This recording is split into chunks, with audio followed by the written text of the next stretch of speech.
Hello everyone, so welcome back to the new video. और ये video हमारा interview experience का पहला video and today we have with us a special guest Mahendra sir. So Mahendra sir has cracked BPCL with average package of 18 LPA. ठीक है, और ये highest package है केमिकल इंजीनियरिंग डिपार्टमेंट से। तो काफ़ी कुछ सीखने वाले हैं इस वीडियो में। पढ़ने से पहले हम बताना चाहेंगे कि ये वीडियो है 3 कैटेगरी ऑफ स्टूडेंट्स की नीड्स को कैटर करते हुए बनाया गया है। कैटेगरी 1 में वो स्टूडेंट्स आते हैं जो कि फिक्स है उनका कि मेरे को कोर में जाना है बट मुझे गेट की प्रिपरेशन नहीं करनी, तो उनको कैंपस प्लेसमेंट्स के थ्रू पैकेज चाहिए। ठीक है, तो सर ने सिंस कैंपस प्लेसमेंट्स के थ्रू ही बीपीसीएल क्रैक किया है तो वो हमें बता रहे होंगे इसके बारे में। सेकेंड कैटेगरी के वो स्टूडेंट्स आते हैं जिनको गेट क्रैक करना है, जिनको एक अच्छी एआईआर अचीव करनी है। तो ये भी बता दूं कि महेंद्र सर ने एआईआर 53 अचीव की है गेट में। So he is one of the most credible person to guide us. Now third category के वो स्टूडेंट्स आते हैं जिनको पता नहीं कि भाई मुझे कोर करना है कि नॉन कोर करना है। तो इस वीडियो के थ्रू उनको काफ़ी अच्छा आइडिया लगने वाला है कि केमिकल इंजीनियरिंग में क्या होता है, क्या वर्क प्रोफाइल होती है। तो इस तरह से उनको एक अच्छा आइडिया लग जाएगा, एक डिसीजन मेकिंग में क्लैरिटी आ जाएगी कि उन्हें किस तरफ मूव करना चाहिए। Okay, so without wasting much of your time let's get started.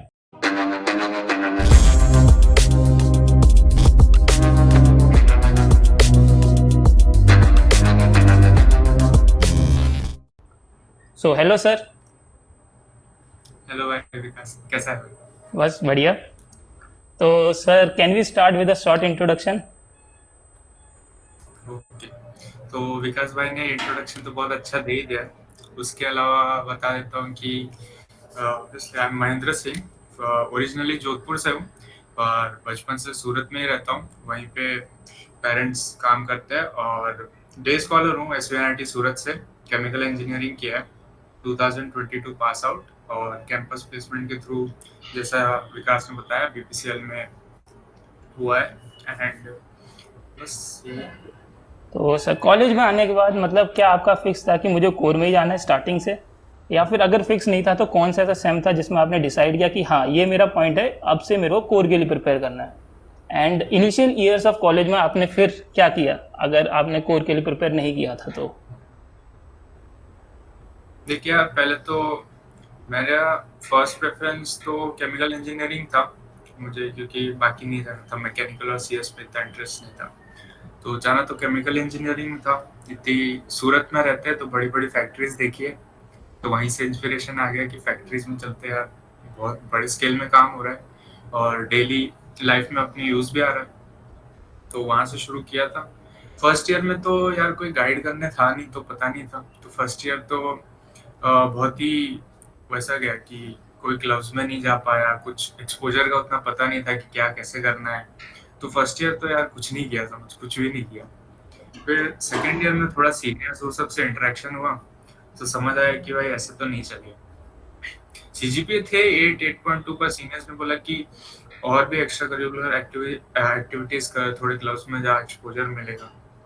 तो वहीं से थोड़ी शुरुआत की। मेन चीज़ था सीएचईएस में आया, सीएचईएस का फिर मैनेजरियल हेड भी बना। वहाँ से बहुत एक्सपोजर मिला, थोड़े कॉम्पिटिशन्स में पार्टिसिपेट किया। और केमिकल इंजीनियरिंग में भी बहुत सारे डोमेन्स हो जाते हैं कि तू रिसर्च में जा सकता है, तू टेक्निकल जा सकता है, तू एमटेक कर सकता है, पीएचडी कर सकता है। तो यूरेका करके कंपटीशन था, वो रिसर्च ओरिएंटेड था थोड़ा। तो वहाँ से पता चला कि यार रिसर्च भी अच्छा ही होता है, पर मुझे उतना इंक्लिनेशन नहीं आ रहा था रिसर्च में। तो फिर मैंने टेक्निकल कॉम्पिटिशन्स में पार्ट लिया कि केमिकार हो गया, उसमें देखा केमिकार्ट में पार्टिसिपेट किया, तब मुझे अच्छा लगा क्योंकि टीम वर्क था। हम कुछ स्क्रैच से कोई गाड़ी बना रहे, कॉम्पिटिशन्स में पार्ट ले रहे, जीत रहे उसको, तो वो फीलिंग अलग थी और अपने कॉन्सेप्ट्स को यूज कर रहे थे। तो मैंने सोचा कि हाँ भाई, कोर अच्छा है केमिकल इंजीनियरिंग, और यहीं यहीं पे आगे बढ़ते। ओके, तो हम नेक्स्ट आते हैं हम लोग कैंपस प्लेसमेंट्स पर। तो जब बीपीसीएल कॉलेज में आई तो उसने सबसे पहले तो क्या सीजीपीए बैरियर रखा है, एलिजिबिलिटी क्राइटेरिया क्या थी, एंड आपके अकॉर्डिंग क्या मिनिमम सीजीपीए एक स्टूडेंट को मेंटेन करके रखनी चाहिए through out his college life ताकि वो एक सेफ साइड पर रहे? अच्छा, देख बीपीसीएल, वो लोग पहले, बीपीसीएल का इंटरव्यू जो होता है वो बहुत ही अलग होता है बाकी कंपनीज से। उनका इंटरव्यू टेक्निकल नहीं होता, उनका एचआरए होता है पूरा का पूरा। तो बीपीसीएल का ऐसा था कि पहले उन्होंने क्लास के टॉप 20 बच्चे लिए। टॉप 20 बच्चे ले लिया तो उन्होंने अज्यूम कर लिया कि ठीक है, टॉप 20 लिया हमने तो इनका टेक्निकल तो ऑब्वियसली साउंड होगा, क्योंकि इन्होंने कॉलेज में कुछ किया होगा। तो अब टॉप 20 में लकीली मैं भी था। उसके बाद तेरा सीजीपीए वो सब कुछ मैटर नहीं करता। बस पहला इंटरव्यू हुआ, वो ऑनलाइन इंटरव्यू था और वो बस बहुत ही जनरल कन्वर्जेशन थी। पैनल बहुत बड़ी थी, 8 से 10 जन की पैनल थी और तुझे 10 मिनट जितने का इंटरव्यू था। तो वो बस बेसिक क्वेश्चन पूछ रहे थे कि इंट्रोड्यूस योरसेल्फ इन 10 मिनट्स, तुम्हारी स्ट्रेंथ बताओ, तुम्हारी वीकनेस बताओ, बीपीसीएल के बारे में क्या जानते हो। बीपीसीएल का भी एक नया प्लांट बना था, तो मेरा प्रोजेक्ट उस पे ही था, ब्यूटाइल एक्रेलाइट पे। तो उन्होंने वो पकड़ लिया, फिर उन्होंने चेक किया कि मुझे सच में उसके बारे में कुछ पता भी है कि नहीं। तो वो मैंने बताया, तो काफी खुश हुए थे उससे। ये कन्वर्जेशन थी और इसमें तेरी कम्युनिकेशन स्किल्स बहुत ही इंपॉर्टेंट थी कि अगर तू खुद को रिप्रेजेंट नहीं कर पाया तो यहाँ पे तू शायद फंस जाता। और ऑनलाइन इंटरव्यू 8-10 मिनट में तुझे उनको इम्प्रेस करना है, तो तेरा कम्युनिकेशन यहाँ पे इम्पोर्टेंट आता है। तो वही 20 में से ऑलमोस्ट 9 बच्चे सिलेक्ट हुए और 9 बच्चों का फिर उन्होंने मुंबई में बुलाया, भारत भवन। ऑफलाइन इंटरव्यू था, उसमें 3 जन की पैनल थी। और वो इंटरव्यू का डिटेल बताऊं मैं? हाँ हाँ या बिल्कुल, फिर डिटेल। ओके।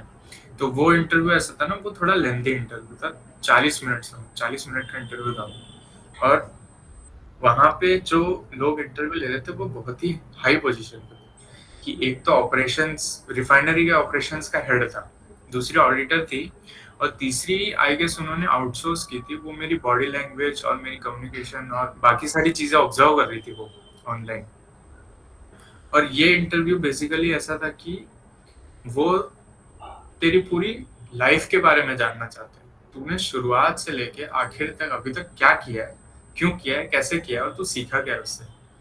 तो बस ऐसा पूछ लेंगे कि इंट्रोडक्शन वो सब तो ठीक है। बस ऐसा पूछ लेंगे कि लाइफ का कोई ऐसा सीन बताओ जहाँ पे तुमने कोई चैलेंज फेस किया हो, तुम फेल हुए होगे, तुमने कुछ नया इनिशिएटिव क्या लिया है, तुमने क्या किया है, तुमने कैसे किया है। फिर अगर तुम्हारा फेलियर हुआ है तो तुम उससे सीखे कैसे हो। मेन ये था।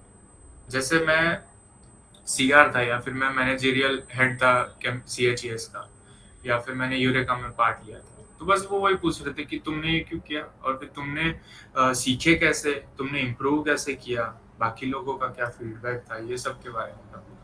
अब समझ, अगर मैंने कुछ किया ही नहीं होता, अगर मैं नहीं किया होता ये सब, तो यहाँ पे मैं फंस जाता ना। मैं उसको क्या बताता कि मैंने चैलेंजिंग क्या किया।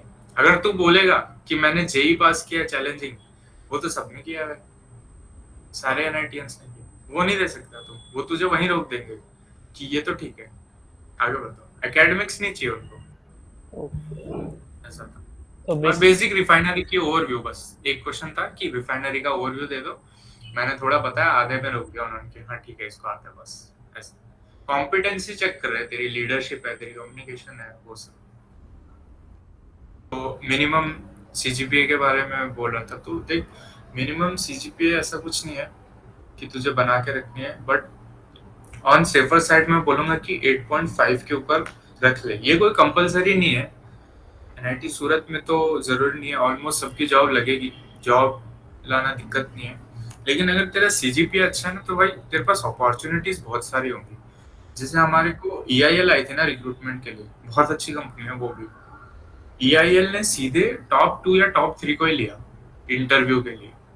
अब तू है टॉप 2 टॉप 3 में तो तेरे को चांस मिलता, मैं नहीं था, मुझे नहीं मिला चांस। तो बस ऑप्शंस ज्यादा रहते। अब मैं टॉप 20 में था तो मुझे बीपीसीएल का ऑप्शन मिला, तो फिर वही बात है।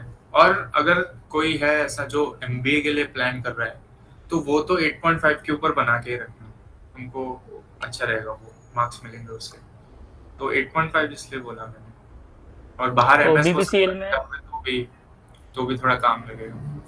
हम्म, तो बीपीसीएल में ओवरऑल मैं बोल सकता हूँ कि 2 ही राउंड हुए थे। एक तो कॉलेज में ही लिया था उन लोगों ने, और एक फिर मुंबई में बुला कर लिया था। यस। एंड मुंबई में जो राउंड लिया था वो कॉम्पिटेंसी और साइकोलॉजी टेस्ट टाइप का था। हाँ ओके, ठीक। तो अब सेकंड क्वेश्चन तो आता है कि आपने जैसे गेट क्रैक किया है, AIR 53 है, तो क्या उस टैग का, AIR के टैग का आपके इंटरव्यू पे कोई इफेक्ट आया, या फिर गेट की रैंक क्या मैटर करती है कैंपस इंटरव्यूज में? एक कैंपस इंटरव्यूज के लिए मैं बोल रहा हूँ सबको, कंपलसरी कि मत बताना गेट, कभी मत बताना। कोई भी कंपनी में बैठे हो, पीएसयू नॉन पीएसयू, कभी अपना गेट स्कोर मत बताना। तुम गेट स्कोर बताओगे, जैसे मेरा पहले यूपीएल में हुआ था, नाम तो नहीं लेती, तो उन्होंने शायद पूछा था कि आपके फ्यूचर प्लान्स क्या है, तो तब मैंने नहीं बताया था। वो बता भी नहीं सकते, तुम बताओगे तो उसका मतलब वो हो जाएगा ना कि तुम छोड़ के जा सकते हो आगे, तो फिर कंपनी तुझे क्यों रिक्रूट करेगी, कोई बात नहीं, इसलिए छुपा के रखो। तो मतलब एक कंपनी कोई भी एम्प्लॉय अगर हायर भी करती है तो उस पर काफ़ी ज़्यादा इनपुट देती है, तो वो नहीं चाहेगी कि वो एम्प्लॉय उसको हाँ, छोड़ के जाए। ओके, तो अब सेकंड क्वेश्चन ये आता है कि कैंपस इंटरव्यूज में जो मेजर रोल प्ले करता है वो है रेज्यूमे, चाहे वो ऑन कैंपस हो चाहे ऑफ कैंपस हो। तो आपके according how to build up a good resume? And second thing is, इसी में एक फॉलोअप क्वेश्चन, आपने एक्स्ट्रा करिकुलर एक्टिविटीज जो की थी उसकी इंपॉर्टेंस क्या होती है, उसको रेज्यूमे में लिखने की इंपॉर्टेंस? लेकिन रेज्यूमे में यार बहुत लोग ये समझते हैं कि मैं सारे कंपटीशन बहुत सारे कंपटीशन में पार्ट लूंगा, सारे लिख दूंगा, 4 पेज का रेज्यूमे बना दूंगा तो मैं अच्छा हो जाऊंगा। वैसा नहीं है भाई, तू भले ही 2-3 चीजें कर पर अच्छे से कर, क्योंकि तेरे रेज्यूमे में जो तूने लिखा है वो तुझे पूरा आना चाहिए। तो कोई भी कोर्सेज लिख रहा है, कोई कंपटीशन लिख रहा है, उसका तुझे सब कुछ आना चाहिए। मुझे रेज्यूमे बेस्ड मतलब ऐसा नहीं बोलूंगा मैं कि तूने रेज्यूमे अच्छा बनाया तो तेरा हो जाएगा। इन दी एंड तेरी कम्युनिकेशन, जैसे तू खुद को पोर्ट्रे कर रहा है और तेरी जो टेक्निकल नॉलेज है उस पर तेरा होने वाला है। तो देख, रेज्यूमे में मैंने लिखा था बुक्स और कुछ कॉम्पिटिशन्स थे, तो मुझे पूछ लिया था कि ये कॉम्पिटिशन का मेन मैंने एक वो लिखा था, रिसर्च पेपर का कुछ 2-3 लाइन का वो प्रोजेक्ट का नेम लिखा था, तो मुझे पूछा था कि इसका नेम क्या था बता, तो वो नेम पूछ लिया था। तब 2-3 लाइन वो मुझे याद थी भाई लकीली, तो ठीक है, अगर अब मुझे नहीं याद होती तो समझ जाते हो कि मैंने ऐसे लिख रखा है। अब 8-10 मिनट का कोई भी इंटरव्यू हो उसमें तो ऐसे मिस्टेक करेगा तो फिर दिक्कत हो जाएगी। इससे अच्छा थोड़ी चीजें कर, लेकिन ऐसी चीजें तो रिज्यूमे में लिख जो जो तुझे सही में तूने की और सही में तुझे पता हो। और एक्स्ट्रा करिकुलर में मैंने कॉम्पिटिशन्स में पार्ट ले रखा था यार, केमिकल थी, यूरेका थी, वो सब थी। एक प्रोजेक्ट मेंटर किया था यूरेका का, उसमें जीते थे। और मैं मैनेजरियल हेड था सीएचईएस का, तो वहाँ पे मुझे बहुत चांसेस मिले थे बहुत सारे कॉम्पिटिशन्स करने के या ऑर्गेनाइज करने के, तो वो लिख रखा था। उस पर बेसिक क्वेश्चंस पूछे, और मैं मैनेजरियल हेड था तो मैं ऐसा लिख सकता हूँ कि मेरी लीडरशिप स्किल अच्छी है। अब वो मुझे पूछेंगे कि आपकी लीडरशिप स्किल्स को जस्टिफाई करो, तो मैं कर सकता हूँ। मैं मैनेजरियल हेड था, मैं क्लास रिप्रेजेंटेटिव था, ऐसे तो अगर तू स्किल्स भी कुछ लिख रहा है तो ऐसे लिख जो तू जस्टिफाई कर सकता है, वरना वो एचआर वाले तेरे को घुमा देंगे। भले ही तेरा टेक्निकल अच्छा चला गया पर तूने एचआर में घुमा दिया तो दिक्कत हो सकती है। ओके, तो सर जैसे आपने बताया बीपीसीएल में ऐसा कोई टेक्निकल इंटरव्यू हुआ नहीं कैंपस में एटलीस्ट, बट काफ़ी कंपनीज में टेक्निकल इंटरव्यूज होता है। सो अकॉर्डिंग टू यू वो जैसे 4-5 सब्जेक्ट्स पूछते हैं कि आपके कोर के कौन से स्ट्रॉन्ग सब्जेक्ट्स हैं, तो according to you what is the best choice जो कि एक स्टूडेंट को रखनी चाहिए, easy subject plus medium subject जो भी, तो क्या होगी आपके अकॉर्डिंग?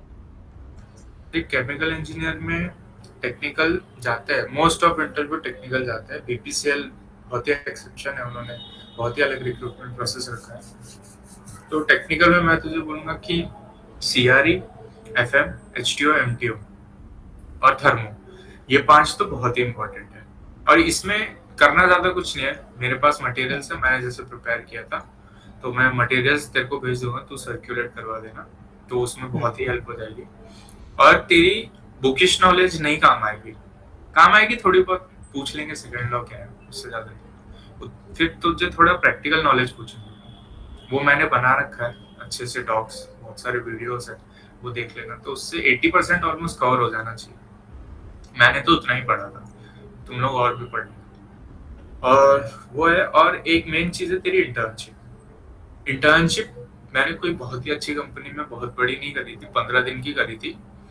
और तो लेकिन इंटर्नशिप बहुत ही इंपॉर्टेंट होती है, कभी कभी वो पूछ लेते हैं किसी किसी का, जैसे मेरा फ्रेंड है ईआईएल में, उसका इंटरव्यू पूरा इंटर्नशिप पे चला। ठीक, एक बेसिक क्वेश्चन होता है, कोई भी कंपनी है ना, सबसे पहले क्वेश्चन तुझसे वही पूछेगी, इंट्रोड्यूस योरसेल्फ। तूने अपना नाम वाम बता दिया, उसके बाद तू वो चीज बताएगा जिसमें तू बहुत ही ज्यादा स्ट्रांग है। तो अगर तू इंटर्नशिप मेंशन कर रहा है, तो मेरे दोस्त ने जैसे इंटर्नशिप मेंशन कर दी, तो वो फॉलो अप क्वेश्चन अगला फिक्स है कि वो इंटर्नशिप पे पूछे। अब उसको पता है ये मेरा स्ट्रांग जोन है, तो अब पूरा इंटरव्यू उसने इंटर्नशिप पे खींच लिया, उसका हो गया ये ऐसा। तो तू तेरी स्ट्रेंथ पे जा। अब उसको उसका शायद थियोरेटिकल इतना कॉन्फिडेंस नहीं होगा, तो उसने नहीं बोला। मैंने मेरा प्रोजेक्ट वो सब में उनको बताया, मेरा इंट्रोडक्शन, तो मेरा वहां चला जाता है। फिर फेवरेट सब्जेक्ट पूछ लेते हैं, तो तू एक एक दो सब्जेक्ट ऐसे प्रिपेयर कर ले कि तुझे ऑलमोस्ट पता ही हो वो सब। मैं एमटीओ एचटीओ बोलता था, गेट कर रखा था, तो मुझे नॉलेज था काफी उन सब चीज का। तो एमटीओ एचटीओ में आता था, तो वो निकल जाता है। तू अपना इंटर खुद शेप कर सकता है खुद से। तू जो बोलेगा उस पर क्रॉस क्वेश्चनिंग होगी, तो तू वही बोल जो तेरी स्ट्रेंथ है, बस इतना। मतलब हम ही डिसाइड करेंगे कि क्या फ्लो होने वाला है इंटरव्यू का। हाँ, हाँ, बहुत इंपॉर्टेंट है ये।